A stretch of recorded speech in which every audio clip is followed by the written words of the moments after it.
Hey everyone, welcome. I am absolutely thrilled to have you here today because, honestly, we're about to expose what might just be the biggest lie in modern capitalism. No joke. If you're still taking your hard-earned paycheck every single month and just stashing it all away in a basic savings account, well, you definitely need to hear this.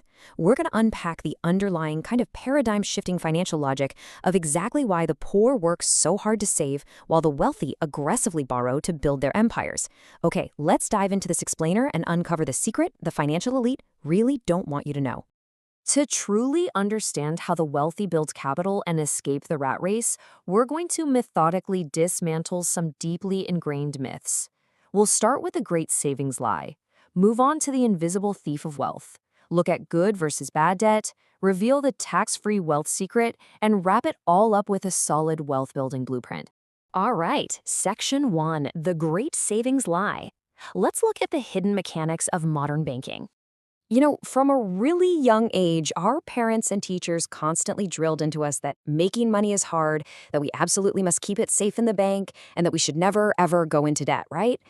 And sure, in the agrarian society of the past, saving in the bank was safe and sound. But today, there's this stark contrast separating the classes. Look at the left side here, the traditional mindset. Work hard every day just to save money in the bank. Now look at the right, the mindset of the wealthy. They aggressively borrow from the bank to buy assets. This right here is the core secret to jumping socioeconomic classes. The wealthy almost never keep the bulk of their money in the bank. Instead, they cleverly leverage the bank's massive capital to help themselves create even more wealth. But to understand why saving your money in the bank is actually a pretty precarious trap today, we gotta look at how banks actually operate. Think about it. A bank doesn't produce any physical products, right? It's literally just a middleman for capital. They lure everyday, hardworking people into depositing their money for a measly 2 to 3% yield on a so-called high-yield savings account. So you're out there depriving yourself of things you want just to put an extra few $100 away each month into this account. And this brilliantly illustrates the flip side of that exact transaction. The bank immediately turns around and lends your exact same money out at 7, 8, or even higher interest rates to business owners and investors. The bank just effortlessly skims massive profits off this interest rate spread. For them, it's virtually a risk-free business. So without even realizing it, the money you painstakingly deposit actually becomes the cheapest source of labor in this whole financial game. It literally acts as a stepping stone for someone else to cross the wealth gap. Crazy, right? Moving on to Section 2, the invisible thief of wealth. Let's explore exactly why your money is shrinking at a terrifying speed. Okay, so if the bank's interest rate spread wasn't bad enough, we have to talk about the core problem of why holding cash in a checking account is just, well, a guaranteed losing game against the cost of living. Think back about 10 years ago. A standard fast food combo, a really filling meal cost maybe $5 or $6, right? Fast forward to today, and that exact same combo easily costs $12 to $15 or more. Plus, the portions are actually shrinking. Now, let me ask you a direct question. Has your salary doubled over the last decade? For the vast majority of ordinary working-class folks, wages have remained practically stagnant. This perfectly visualizes the destructive power of inflation.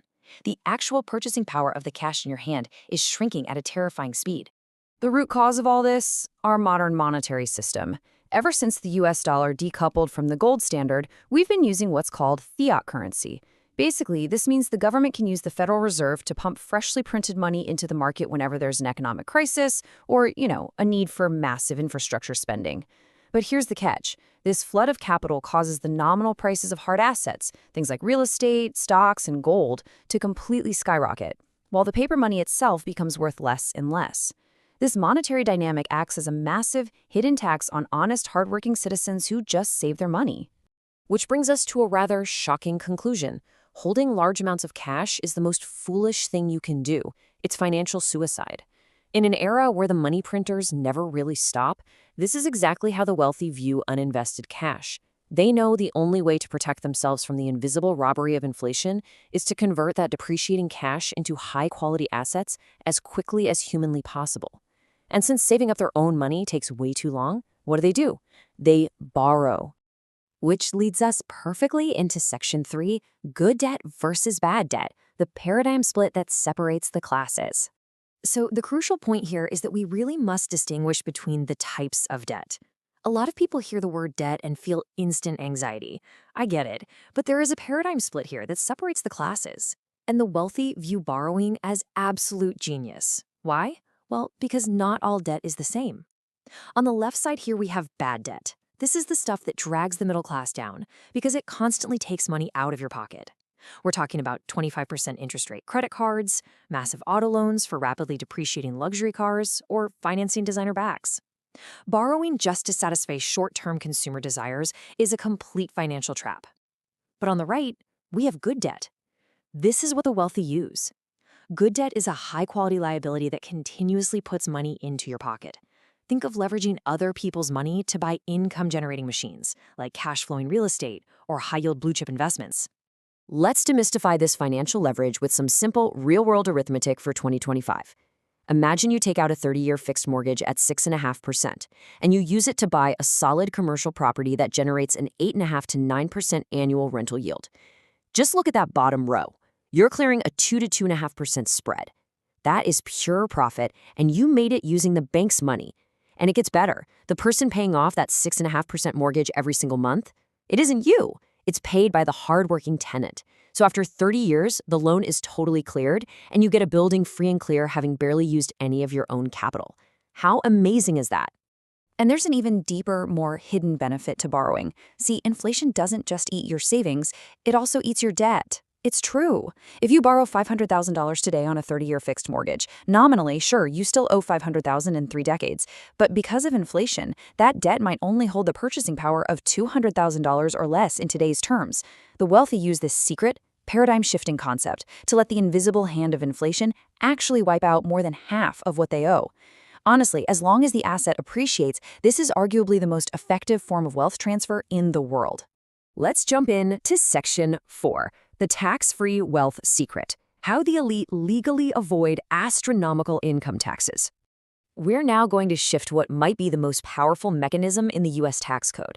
It's a system that actively punishes traditional employees while incredibly rewarding borrowers.